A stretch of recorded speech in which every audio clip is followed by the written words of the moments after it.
હવે ધોરણ 3 માટે જે જીતે છે તે મહાન નથી, પ્રયત્ન કરનારને પણ સન્માન લાયક છે. જે જીતે છે તે પણ મહાન નથી, પ્રયત્ન કરનાર પણ સન્માનને લાયક છે. ચાલો તાળીઓના ગડગડાટથી આવા યુવા પ્રભાતીઓને બિરદાવીએ. હવે આપણે ધોરણ 3 ના વિદ્યાર્થીઓને પ્રોત્સાહિત કરવા માટે હું સ્ટેજ પર કિશનભાઈ દલસુખભાઈ રાણપરાને આમંત્રિત કરીશ. કિશનભાઈ દલસુખભાઈ રાણપરા જામીનદારથી સ્ટેજ પર આવે.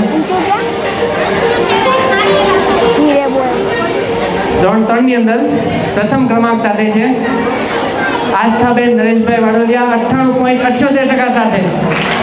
આસ્થાબેન નરેશભાઈ વાડોલિયા 98.78%.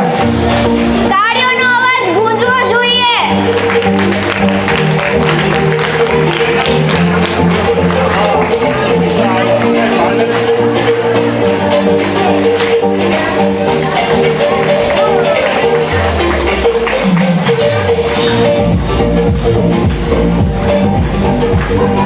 ત્યારબાદ હંસ કિરીટભાઈ વાડોલિયા 96.71% સાથે.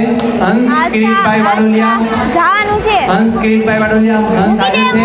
મૂકી દે. હંસ હાજર ના હોય તો એમના ફેમિલીમાંથી કોઈ આવીને તપસ્યા કરે. આસ્થા હંસ હાજર નથી તો એમના ફેમિલીમાંથી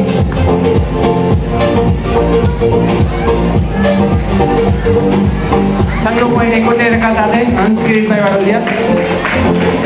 અને ત્રીજા ક્રમાંક પર છે સ્મિત નિલેશભાઈ વાડોલિયા 94.70% સાથે.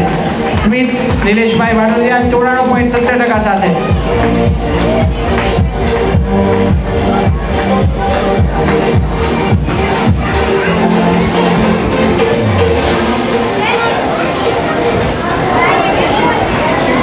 ખૂબ ખૂબ આભાર કિશનભાઈ, તમે તમારું સ્થાન ગ્રહણ કરી શકો છો.